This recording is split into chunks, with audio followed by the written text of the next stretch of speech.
नरोत्तम मिश्रा की बगावत अब इस उपचुनाव में हारे तो उनका फायदा, जीते तो उनका फायदा, लेकिन भाजपा को नुकसान ही नुकसान है। बिहार का जो राजनीतिक जागरण है मतदाता का, वो बहुत तेज है। वो अपने अधिकार के प्रति बहुत जागरूक रहता है, लेकिन बाकी पूरी ये बता रहा है कि ना तो वो भारतीय जनता पार्टी की सरकार के फैसलों से मुतमईन है, ना जो हमारे नितिन नवीन साहब हैं उन्होंने जो प्रत्याशी जिस ढंग से दिया फिर बदला उससे संतुष्ट है। कि जो अपनी विधानसभा क्षेत्र में मतदान का प्रतिशत न बढ़ा पाए, पार्टी के प्रत्याशी के लिए जो पुराने वोट थे उतने भी न ला पाए, तो उसको राष्ट्रीय कमान सौंपने का क्या मतलब है। राष्ट्रीय अध्यक्ष भारतीय जनता पार्टी का जो सत्तारूढ़ दल है, उसके अपने घर में मतदान का ये प्रतिशत है कि 40 से नीचे है, तो आप समझ सकते हैं कि ये आने वाले तूफान का संकेत है।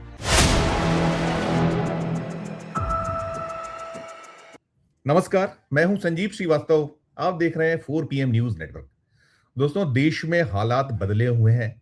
राजनीति एक अलग दिशा और दशा की ओर है। खासकर जो चल रहा है, जन जी का आपने देखा गुस्सा, और उसके बाद विपक्ष जिस तरह से आक्रामक है, तो मोदी और शाह की बोलती बंद है। दोनों नहीं निकल पा रहे हैं। गुंतारा यही है कि जिस दलदल में वो फंसे हैं उससे कैसे निकला जाए। ये सब ठीक है, लेकिन अभी एक और लिटमस टेस्ट पर भारतीय जनता पार्टी है, और वो 3 उपचुनाव। देश में 3 उपचुनाव हुए हैं, और 3 उपचुनावों में जो वोटिंग जिस तरीके से ट्रेंड रहा है, वो कहानी चौंका रही है। क्योंकि जो भारतीय जनता पार्टी के राष्ट्रीय अध्यक्ष है, उनका अपना जो विधानसभा क्षेत्र पारंपरिक, उनके पिता पहले लगातार जीतते रहे, वे लगातार जीतते रहे, बांकीपुर, बिहार, पटना, वहां बहुत कम वोटिंग हुआ है। कैद हो गए हैं जो भाग्य हैं वहां उम्मीदवारों के।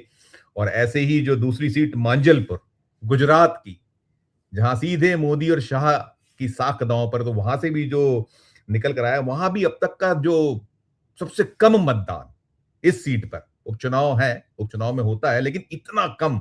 और इधर दतिया, जो पूरे देश की कहीं सुर्खियां मीडिया की बना, और नजर निगाह जो राजनीति में रुचि रखने वाले, न केवल देश बल्कि दुनिया में जो बसे हुए हैं भारतीय, उनकी भी यहां है।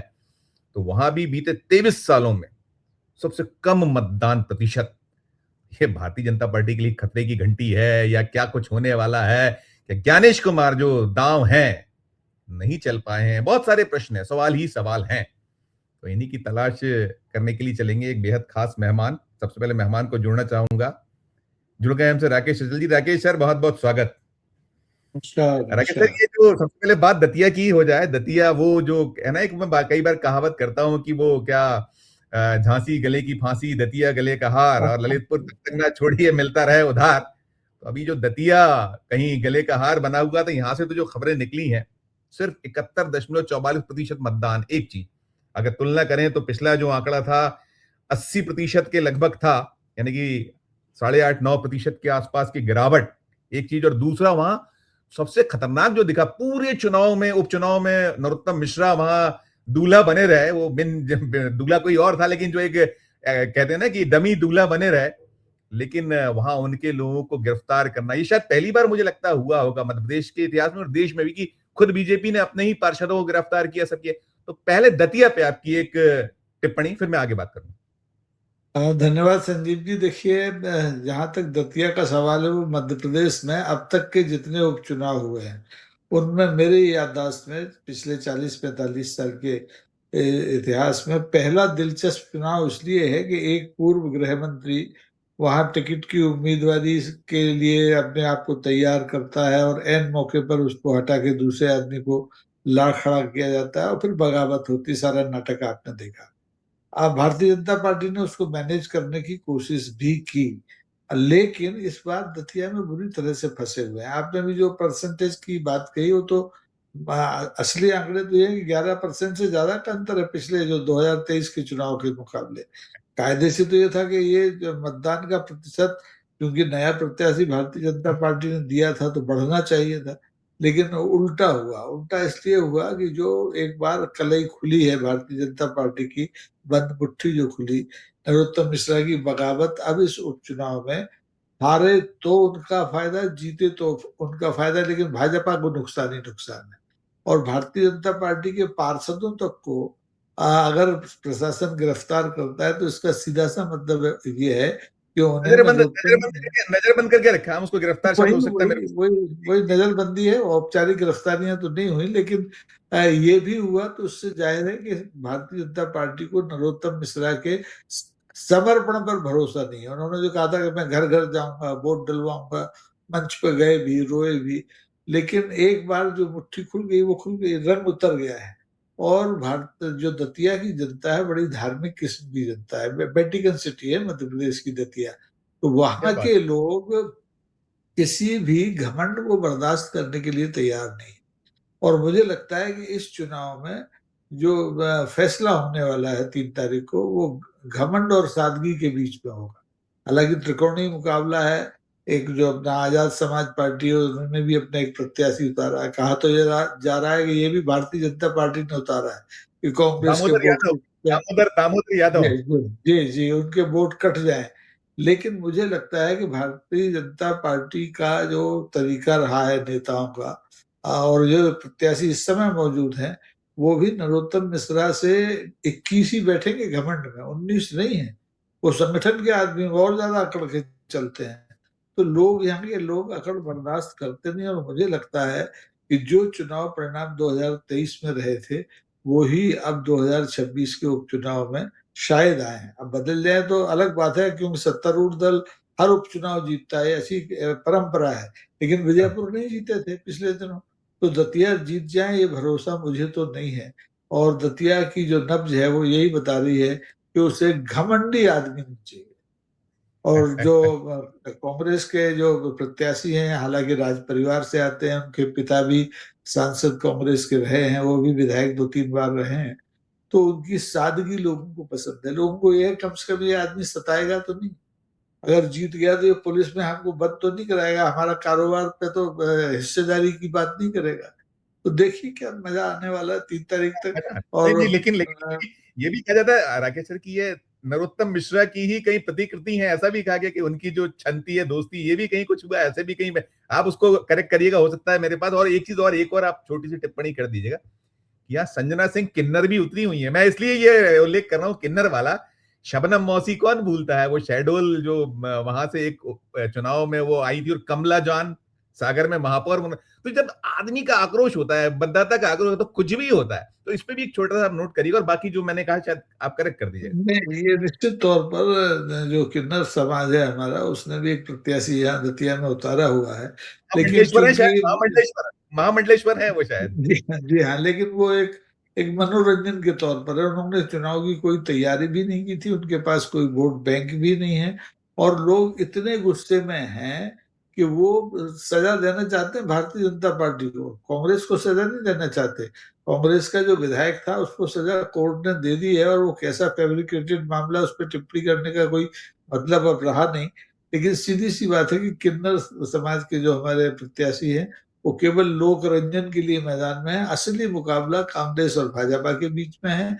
और जो हमारे आजाद समाज पार्टी है, वो तीसरा कोण बनाने की कोशिश कर रही है भारतीय जनता पार्टी को, जिससे कि जीतने में मदद मिले। लेकिन मुझे लगता है कि उनको कामयाबी नहीं मिलेगी। लोग आधी रोटी पर दाल नहीं लेना चाहेंगे, उनको पूरा परिणाम चाहिए। और देखिए ततिया क्या कहता है 3 तारीख को। जी बिल्कुल। एक और बहुत इंपॉर्टेंट सीट, बांकीपुर। नितिन नवीन, भारतीय जनता पार्टी के राष्ट्रीय अध्यक्ष, उनके राज्यसभा जाने से रिक्त सीट, वहां भी ट्रायंगुलर फाइट की सूचना है। हालांकि वहां ये माना जा रहा है कि प्रशांत किशोर कितना कर पाते हैं, क्या कर पाते हैं। वहां है कि वो जो नीरज कुमार सिन्हा, रेखा कुमारी आरजेडी की हैं, नीरज कुमार सिन्हा बीजेपी के हैं, और वो जो अभिषेक कुमार सिन्हा की टिकट कटी थी बंटी, लेकिन वहां से जो निकला है महज महज 34.16%, 34.16%।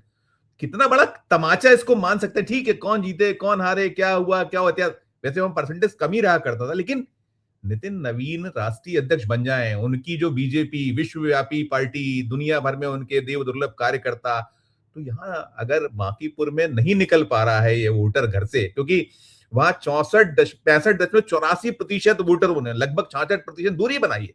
ये किस चीज का द्योतक, और इसमें ये भी आप करिएगा, ज्ञानेश कुमार पहले मतदान फिर जलपान और सब गुंतारे उधेड़ बुन, तो इसमें क्या क्या समाहित है, पीछे क्या देख सकते हैं। देखिए संजीव जी, बिहार का आपने देखा कि इस हिंदुस्तान में जो वोटों की चोरी का और कतर ब्योंत का अभियान शुरू हुआ था, एसआईआर, वो बिहार से ही शुरू हुआ था। और बिहार विधानसभा में जो हमारे मुख्य चुनाव आयुक्त महोदय हैं, उनकी हरकतों को सुप्रीम कोर्ट तक लोगों ने चैलेंज किया, लेकिन कामयाब नहीं हुए। वहां पर बीजेपी भी किस ढंग से एकदम अप्रत्याशित रूप से आई, ये लोगों को पचा नहीं, जैसे मध्य प्रदेश में नहीं पचा था, ठीक वही हाल हुआ। और अब बांकीपुर का तो जो नतीजे, जो जो मतदान प्रतिशत है, वो ऐसे लग रहा है जैसे कि जम्मू कश्मीर में चुनाव हो रहा हो, बिहार में चुनाव नहीं हो रहा हो। बिहार का जो राजनीतिक जागरण है मतदाता का, वो बहुत तेज है, वो अपने अधिकार के प्रति बहुत जागरूक रहता है। लेकिन बांकीपुर ये बता रहा है कि ना तो वो भारतीय जनता पार्टी की सरकार के फैसलों से मुतमईन है, ना जो हमारे नितिन नवीन साहब हैं, उन्होंने जो प्रत्याशी जिस ढंग से दिया फिर बदला, उससे संतुष्ट है। तो ये जो 34% मतदान है, निश्चित तौर पर जो जन स्वराज पार्टी के प्रशांत किशोर हैं, उनको फायदा दे सकता है। क्योंकि मुख्य टक्कर तो इस समय दरअसल बीजेपी के ही साथ है। कांग्रेस भी लड़ रही है और जन स्वराज भी लड़ रही है, लेकिन कांग्रेस के पास उतना वोटर वहां नहीं है बिहार में, सब आरजेडी जानते हैं, आरजेडी आरजेडी के वोट। आरजेडी आरजेडी की उम्मीदवार है वो रेखा कुमारी। नहीं, आरजेडी के पास है तो आरजेडी लड़ रही है, लेकिन चूंकि इस समय सबक सिखाना है नितिन नवीन को, तो वो जन स्वराज पार्टी की पक्ष में ज्यादा अच्छी खबरें अभी तक आ रही हैं। हमारे जो मित्र वहां पुराने साथी पत्रकार हैं, वो बता रहे हैं कि साहब बड़ा अप्रत्याशित होगा। और अगर बांकीपुर बीजेपी के हाथ से जाता है, तो आप देखेंगे कि ये नितिन नवीन भाई साहब जो आए हैं पार्टी के, एक डमी राष्ट्रीय अध्यक्ष, ये भी 3 महीने से ज्यादा दिल्ली में बैठ नहीं पाएंगे, इन्हें भी बैरंग वापस किया जा सकता है। कि जो अपनी विधानसभा क्षेत्र में मतदान का प्रतिशत न बढ़ा पाए, पार्टी के प्रत्याशी के लिए जो पुराने वोट थे उतने भी न ला पाए, तो उसको राष्ट्रीय कमान सौंपने का क्या मतलब है। तो ये जो उपचुनाव में नतीजा है, ये भारतीय जनता पार्टी की भावी राजनीति को प्रभावित करने वाला है। दतिया का चुनाव मोहन यादव की सरकार के लिए चिंता का कारण हो सकता है, लेकिन बांकीपुर तो पूरी भारतीय जनता पार्टी के लिए फिक्र का एक सबब बन गया है। ये इतना कम मतदान जम्मू कश्मीर में भी नहीं होता इतना तो। जी। बिल्कुल बिल्कुल। देखिए इसके साथ साथ जो मैं आप जब हम पहले कम प्रतिशत पे ही बात करें, हमने यहाँ कहा कि यहाँ तो फिर भी चलिए इज्जत बची, दतिया में तो फिर भी 71.4 लगभग 71.5% वोट हो गया। लेकिन वहां बांकीपुर 34.16 और मांजलपुर जो गुजरात की सीट है, जहां मोदी और शाह जहां से आते हैं, और मैं कह रहा हूं कि देव दुर्लभ कार्यकर्ता, और वो तो कब से बीजेपी में है, कितने वर्ष मोदी जी वहां इतने 25 साल। लंबे वक्त, हाँ, लगातार मुख्यमंत्री रहना, फिर इसके बाद यहाँ अभी प्रधानमंत्री हैं, और उनके यहाँ जो मांजलपुर है 37.5% वोट, सिर्फ 37.5। और अगर 2012 में देखें तो 71.3 था, 17 में 69.6%, मतलब 60% था, और इधर 2022 में 64.80 था। तो 64-80 आधे के आसपास ठहर रहा है मसला मामला, लगभग लगभग। तो यहां भी क्या है, ये किस तरीके से, ये जो सारा देश में चल रहा है कि कहीं दान डकैती, चंदा चोरी, और बाकी वहां अफरा तफरी, गुजरात का सो कॉल्ड मॉडल, और अभी तो कल राहुल गांधी ने परसों कहा था, कल ही कहा बल्कि शायद, कि क्या वो सो कॉल्ड गृह मंत्री तो चुबा हुआ है, क्या क्या इसमें, कैसे इसको इसको भी आप डिकोड कीजिएगा मंजिल पर। देखिए, माजलपुर में जो स्थिति है वो बीजापुर से भिन्न नहीं है। क्या मतदाता का जो मोह भंग हो रहा है भारतीय जनता पार्टी से, और हाल में जो 28 जून से और 25 जुलाई तक जो दिल्ली में जंतर मंतर पर प्रदर्शन चला है, उसके जो घाव हैं, उनका दर्द माजिलपुर में भी देखने को मिल रहा है और बांकीपुर में भी देखने को मिल रहा है। तो गृह मंत्री अमित शाह के गृह प्रदेश में अगर मतदान का ये प्रतिशत है, राष्ट्रीय अध्यक्ष भारतीय जनता पार्टी का जो सत्तारूढ़ दल है उसके अपने घर में मतदान का ये प्रतिशत है कि 40 से नीचे है, तो आप समझ सकते हैं कि ये आने वाले तूफान का संकेत है। 2029 तक अगर भारतीय जनता पार्टी ने अपनी स्थितियां न संभाली, तो निश्चित तौर पर पूरे देश में यही आंकड़ा दिखाई देगा आपको। लोग चुनाव से विमोह का मोह भंग हो गया, सबको पता है कि वोट चोरी हो जाएगा, मशीन उनकी है, केंद्रीय चुनाव आयोग उनका है, एसआईआर उनकी, कुछ सुनने वाला नहीं है। तो ये वातावरण जो बनाया है वो भारतीय जनता पार्टी ने बनाया है, और अपने पांव पर कुल्हाड़ी मारी, सीधी सी बात है। भागलपुर और बांकीपुर ये दो नमूने हैं जो बता रहे हैं कि मतदाता कितनी बुरी तरह से इस देश का SIR से, सुप्रीम कोर्ट के रवैये से और भारत सरकार के रवैये से दुखी है। अन्यथा उपचुनाव में पूरी सरकार जुटती है। भारतीय जनता पार्टी की सरकार बिहार में है, भारतीय जनता पार्टी की सरकार गुजरात में है, भारतीय जनता पार्टी की सरकार मध्य प्रदेश में है, लेकिन हालत आप देख रहे हैं, सरकार जुटी हुई है, वोटर बाहर नहीं आ रहा है। यानी लोग अब आपसे पैसा भी नहीं लेना चाहते, आपके वादे पर भी उनको यकीन नहीं है, और वो सबक सिखाने की मूड में है। अब कितना वो सबक सिखा पाएंगे और कितना भारतीय जनता पार्टी सबक सीखेगी, ये कहना मुश्किल है, क्योंकि भारतीय जनता पार्टी का जो चरित्र आप देख रहे हैं कि अब इस देश में आप व्यंग्य चित्र नहीं बना सकते। आप गाली जो लोक भाषा में दी जाती है, जो जैन जी ने अभी दी जंतर मंतर पर, वो नहीं दे सकते।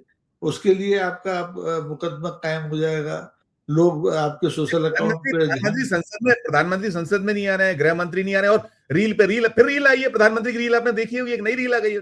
बिल्कुल, मैं अपना तो गुजरात शुरू देख से नहीं पा कह रहे हैं रहा वो कि हूँ, क्या हो रहा है गुजरात में, क्या हो रहा है बिहार में, क्या हो रहा है मध्य प्रदेश में। मैं पहले दिन से कह रहा हूं कि माननीय प्रधानमंत्री जी संसद को बाईपास करने का अभियान शुरू कर चुके हैं इंस्टाग्राम में आकर के। भाई, उनके घर से संसद कितनी दूर है? वो विदेश यात्राओं पर नहीं है, वो इसी देश में बैठे हैं। संसद जाने से वो क्यों घबराते हैं और इंस्टाग्राम पर आ जाते हैं? सीधा सा है कि वो संसद को और संवैधानिक जितनी संस्थाएं हैं, संसद बची थी लेकिन अब संसद का भी नंबर, सबको चौपट कर देना चाहते हैं। कायदे से तो ये संसद के विशेषाधिकार हनन का मामला है कि आप संसद का मानसून सत्र चल रहा है और घोषणा इंस्टाग्राम पर कर रहे हैं। ये तो एक मतलब एक रिवायत ही नहीं है। संसद वो के राहुल गांधी के चलते खिलाफ, वो राहुल गांधी के खिलाफ उन्होंने दिया है, सूचना दी है विशेषाधिकार हनन की, कि आपने जो है अनर्गल, क्या वो असंसदीय भाषा, आपने जो है असंसदीय भाषा के अलावा आपने क्या वो एक शब्द उनका और था असंसदीय भाषा, और दूसरा उनका कहना है कि अपशब्द। भाई ये अपशब्द है कि वो जो क्या इडियट अपशब्द है, और क्या वो अंधभक्त, ये असंसदीय क्या है ये।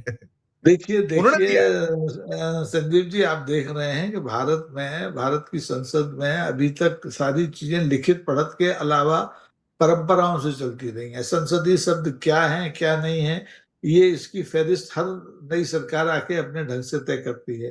तो इस सरकार में आप किसी जाति विशेष को कटुआ कह दें तो असंसदीय नहीं है।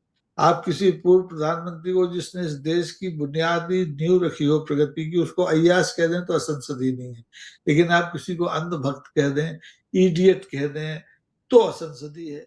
तो ये सब देख रहा है नहीं, हिंदुस्तान, और मुझे इसमें लगता है इसमें दिलचस्प और और भी है कि वो गोली गोली गोली मारो ठाकुर, अनुराग ठाकुर ने सूचना दी, गोली मारो। नहीं, वो उसको देखेगा वो नहीं। अपना हाथ जगन्नाथ है। यहाँ कानून हमारा है, कानून का परिभाषाएं हम तय करते हैं। तो इसलिए अब लोकतंत्र वाकई में खतरे में है। और बांकीपुर और मांजलपुर दोनों, ये जो पुर शब्द, पुर संस्कृत का शब्द है, एक गांव के विधानसभा क्षेत्र हैं, और शहरी क्षेत्र का मतदाता निकल नहीं रहा है, और गांव के मतदाता ने कितना वोट डाला है आपने देख लिया है। तो ये जैसे कहते हैं ना, खिचड़ी पकती तो एक चावल निकाल के देख लीजिए, आपको पता चल जाएगा कितना पका है। तो ये जो दो विधानसभा उपचुनाव हुए हैं 30 तारीख को, इनके मतदान के प्रतिशत ने ये संकेत दे दिया है कि लोग सरकार, इस भारतीय जनता पार्टी की सरकार से देश की जनता का, आम जनता का, और खास करके उस जनता का जो भारतीय जनता पार्टी को पिछले 2-2.5 दशक से ढो रही है, गुजरात, उनका मोह भंग हो गया है। और ये खतरे की घंटी है, और खतरे की घंटी अगर भारतीय जनता पार्टी नहीं सुनेगी तो वही होगा जो राम रचि रखा। जी नहीं, ठीक, बिल्कुल। मैं आखिरी एक सवाल और करूंगा, इसमें जो है जरूर होना चाहिए आपकी टिप्पणी। ज्ञानेश कुमार, क्या वो इनके तो ब्लू आई बॉय हैं वो, कि चाहे वो चाणक्य बीजेपी जिन्हें कहती है कि किस तरीके से उधेड़ बुन साम दाम दंड भेद, तो कहीं ना कहीं वो भी, और इसके अलावा देखिए जो अभी जेनजी का जो हमारा या यूथ का या जो विपक्ष का आक्रामकता है, वो कहीं अभी तो उन्होंने सिर्फ वो दिखाया अपना जंतर मंतर पर आकर और मांग लिया और ले लिया इस्तीफा, दम लिया। अब बाकी इन सब की भी बारी है, इसलिए भी कहीं कुछ उसमें किस तरीके से इसको देख सकते हैं कि वो बेईमानियां जो हम देखते आ रहे थे, कैसे आपने 240 पर पहुंचे थे, कैसे आपने बिहार, आपने कहा बिहार जीते, कैसे बंगाल जीते, और उसके बाद आप दलों को कैसे आप सीधे सीधे कि हमारे यहाँ आइए, जैसे अभी भी आ रहा है कि वो कह दिए गए दीपके से कि ज्वाइन द बीजेपी वरना तो फिर कुचल दिए जाओगे। तो फिर ये इसमें ज्ञानेश कुमार पर एक अंतिम टिप्पणी आपकी, वो कितने दोषी हैं इस सबके लिए? देखिए, ज्ञानेश कुमार को मैं चाणक्य नहीं मानता। चाणक्य तो वही है जिनके इशारे पर बीजेपी, इनको बीजेपी अमित शाह को कहती है, मैंने उनके लिए उल्लेखित किया था, उनके लिए उल्लेखित किया। तो ज्ञानेश कुमार जी जो है एक कठपुतली हैं, इससे ज्यादा नहीं है। इसके पहले के एक आपको दूसरे नाम याद हो जो इनके पहले राजीव कुमार, चुनाव मुख्य राजीव चुनाव कुमार। आयोग थे, उनका पता नहीं है वो किस जमीन में खो गए हैं, हिंदुस्तान में है भी या हिंदुस्तान के बाहर है। यही एसडीएफसी के वो बना दिए गए, चेयरमैन बन गए, अब कहां से कर रहे हैं, किस जगह से, देश से पता नहीं है, दिख हिंदुस्तान ही में नहीं कहां रहे, पर। कहीं उनका फोटो नहीं, मैं गूगल पे सर्च कर रहा हूँ नहीं मिल रहा है। तो यही हाल ज्ञानेश कुमार का होने वाला है। आप देखेंगे संसद के मानसून सत्र के बाद ये सरकार अब कोई विकास विकास का इसको काम नहीं करना है, इसे 2029 के चुनाव की तैयारी करना है। और उस लिहाज से ज्ञानेश कुमार का जितना इस्तेमाल इन्हें करना था, जितने एसआईआर कराने थे उन्हें करा लिए। अब यहाँ तो ये है कि भाई अब ये दूध में मक्खी की तरह फेंके जाएंगे और कोई दूसरा ज्ञानेश कुमार पैदा हो जाएगा। क्योंकि इस समय तो हाथ पर आम उगाने की एक प्रतिस्पर्धा भारतीय जनता पार्टी के नेताओं में चल रही है। लेकिन रिवायतें टूट रही हैं। राजनाथ सिंह कहते थे हम इस्तीफा नहीं देते हमारी सरकार में, तो इस्तीफे हो गए। और अभी तो एक इस्तीफा हुआ है। मुझे लगता है कि अब ये एक ईंट निकल गई है बुर्ज की, तो धीरे धीरे एक एक ईंट हर 2 महीने 3 महीने में निकलेगी। और अब आंदोलनों का सिलसिला बंद नहीं होगा, चाहे ये जंतर मंतर को बेल्डिंग करके किला बना दें, चाहे कुछ कर दें। अब हर शहर में जंतर मंतर जन्मेंगे। जैसे बरसात में आप देखते हैं ना, नव अंकुर पैदा होते हैं, ऐसे ये आंदोलन का एक नया युग शुरू हो गया है। और ये भारतीय जनता पार्टी की मौजूदा सरकार के लिए, हमारे पंत प्रधान के लिए सबसे बड़ी चुनौती है। इसीलिए वो संसद में नहीं आ रहे हैं, इंस्टाग्राम पर आपसे बात कर रहे हैं। आपसे हमसे तो वो 12 साल में कभी मिले ही नहीं। कभी कभी तो कभी ठीक संसद में कभी। आते थे, वो भी जाना उन्होंने बंद कर दिया। जिस विधेयक को आप इंस्टाग्राम पर सूचित कर रहे हैं देश को, उसको पारित होते समय तो आप संसद में बैठिए, सवालों के जवाब दीजिए, लेकिन मुंह छुपा रहे हैं। तो सीधी सी बात है कि अब इनके अंदर भय इतना गहरा बैठ गया है, ये जनता को फेस नहीं कर सकते, नौजवानों को फेस नहीं कर सकते, और हमारे आपके सामने तो आते ही नहीं। जी बिल्कुल नहीं, नहीं, देखिए जंतर मंतर तो पूरे देश में और अभी वो फिर उनका जो उधेड़बुन है, आपने देखा वंदे मातरम, फिर आपने देख लिया कि वहां जो है वो कांवड़ यात्रा में किस तरह वो सिर्फ हिंदू मुसलमान की ओर अग्रसर है। लेकिन मुझे लगता है कि जो अभी आज का दृश्य है और हर शहर में जंतर मंतर है और मनवा रहे हैं मांगे, वहां वो इस्तीफा लिया, अभी किसानों ने मध्य प्रदेश में लेके ही उठे, भले ही 60% मिला, 100%, लेकिन अब ये हो गया है। शुक्रिया अदा करूंगा आपने जो पूरा ये उपचुनाव को डिकोड किया। धन्यवाद, आभार। धन्यवाद धन्यवाद। तो दोस्तों, आप सुन रहे थे राकेश सचल जी को, ग्वालियर चंबल क्षेत्र के बड़े जाने माने और देश सुधी जर्नलिस्टों में उनकी गिनती होती है, देश के बारे में टिप्पणियां करना, दुनिया के बारे में करना।